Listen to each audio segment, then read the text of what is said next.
शुरुआत करते हैं और बात करेंगे बांग्लादेश की, जिसे भारत ने अल्टीमेटम दे दिया है। जी हां, बांग्लादेश की जो अंतरिम सरकार है, उनके सलाहकार हैं महफूज आलम, जिन्होंने भारत को लेकर टिप्पणी की थी सोशल मीडिया के जरिए, जिसके बाद अब भारत सरकार ने बांग्लादेश सरकार को सचेत कर दिया है और कह दिया है कि ऐसी टिप्पणी आगे बर्दाश्त नहीं की जाएगी। हालांकि देखिए, महफूज आलम की तरफ से ये जो भारत के खिलाफ पोस्ट किया गया है, बाद में उन्होंने वो पोस्ट तो डिलीट कर दी, लेकिन अब विदेश मंत्रालय ने सख्त टिप्पणी की है। पूरी खबर आपको इस रिपोर्ट के जरिए बताते हैं।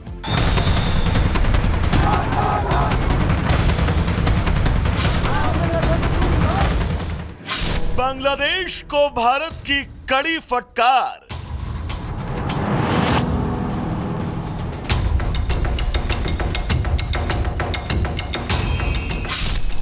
सोशल मीडिया पोस्ट पर जताया ऐतराज।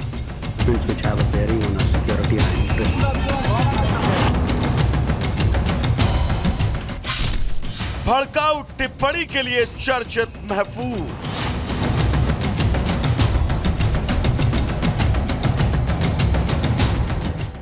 बांग्लादेश की अंतरिम सरकार के सलाहकार महफूज आलम की सोशल मीडिया पर की गई पोस्ट पर बवाल मचा है। हालांकि विवाद बढ़ने पर इस पोस्ट को हटा दिया गया। वहीं अब बांग्लादेशी नेता की विवादित पोस्ट पर भारत की ओर से कड़ी प्रतिक्रिया आई। भारतीय विदेश मंत्रालय के प्रवक्ता रणधीर जायसवाल ने कहा कि इस मुद्दे पर बांग्लादेश के सामने कड़ा विरोध दर्ज कराया गया है।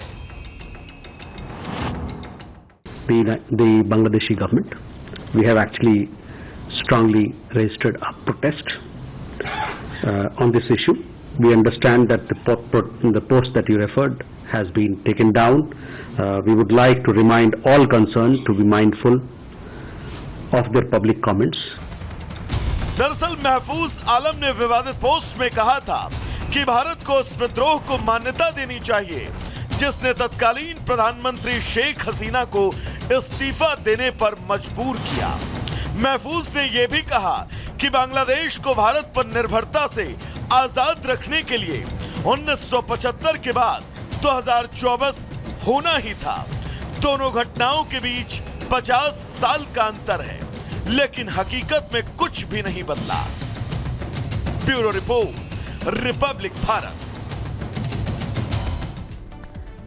और अब आगे बढ़ते हैं। गुरुवार को संसद में क्या हुआ, इसका खुलासा जल्दी ही होने वाला है, क्योंकि क्राइम ब्रांच की टीम जल्द ही जो 2 बीजेपी सांसद हैं जो घायल हैं, जिनका इलाज चल रहा है, उनके बयान दर्ज करने वाली है।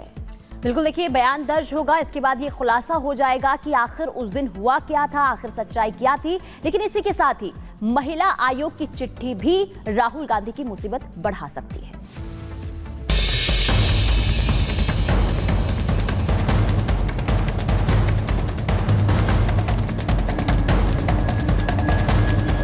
गुरुवार को संसद में हंगामे और उसके बाद हुई धक्का मुक्की की जांच अब तेज हो गई है।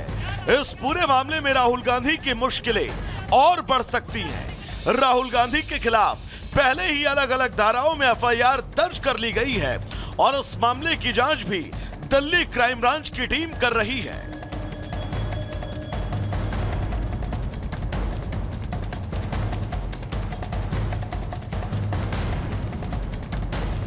क्राइम ब्रांच की टीम इस मामले में जल्द ही दोनों घायल सांसद महेश राजपूत और प्रताप सारंगी के बयान दर्ज करेगी। घटना से जुड़े सीसीटीवी फुटेज और मोबाइल वीडियो की जांच होगी। मीडिया के कैमरे की फुटेज भी सबूत के तौर पर मांगी जाएगी। फुटेज इकट्ठा करने के लिए लोकसभा स्पीकर से इजाजत ली जाएगी। बयान और फुटेज मिलाए जाएंगे। इसके बाद घटनास्थल पर सीन रिक्रिएशन, स्पीकर से परमिशन के बाद जांच आगे बढ़ेगी।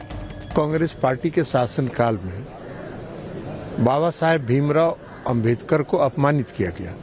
अब राहुल गांधी अपनी तुलना अंबेडकर से कर रहे हैं। इससे बड़ा हास्यास्पद क्या हो सकता है? उनकी अगर नीयत सही होती तो ये घटना नहीं हो सकती थी। और ये सब अपरिपक्वता का छात्र नेता वाला गुण है। अभी वो समझते हैं कि छात्र नेता प्रधानमंत्री बनने का सपना देख रहे हैं, विरोधी दल का नेता बन गए हैं और छात्र नेता की तरह बिहेव करते हैं।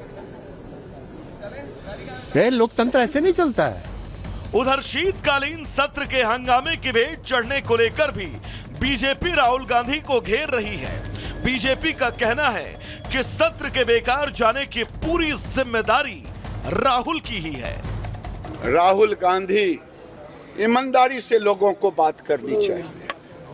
पक्ष और विपक्ष हों, टोपियां पहने, लेकिन सत्य कहने की ताकत होनी चाहिए। जो लोग नौटंकी जानते हैं वही नौटंकी कर सकते हैं।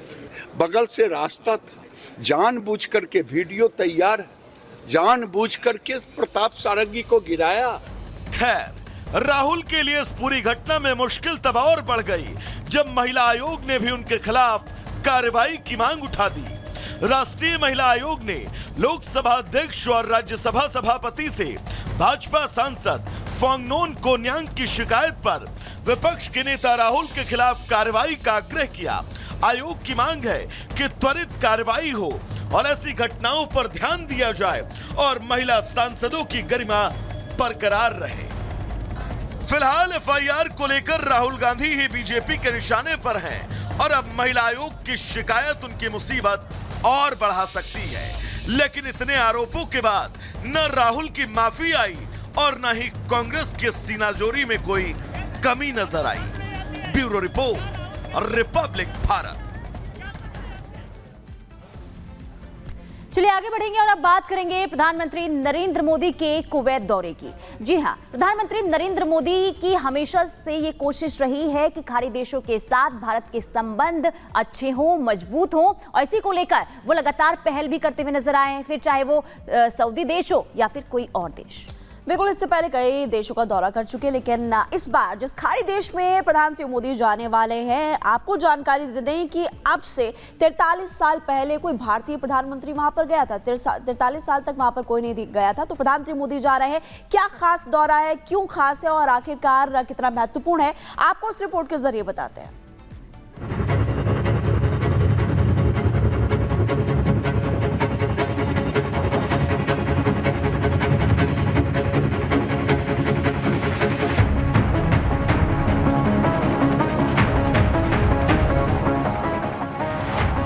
तैयार, मोदी का इंतजार।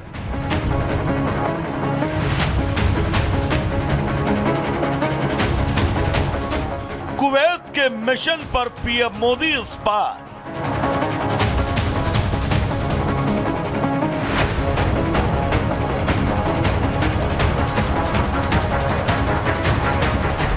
मिडिल ईस्ट में अपने रिश्तों को और मजबूत बनाने की दिशा में भारत लगातार अहम कदम उठा रहा है। इसी दिशा में पीएम मोदी की 2 दिनों की कुवैत यात्रा आज से शुरू हो रही है। सभी खाड़ी देशों के साथ लंबे ऐतिहासिक और घनिष्ठ संबंधों को और मजबूत बनाने की ओर पीएम मोदी की यात्रा हो रही है। कुवैत भारत के लिए एक अहम और मजबूत साझेदारों में से एक है।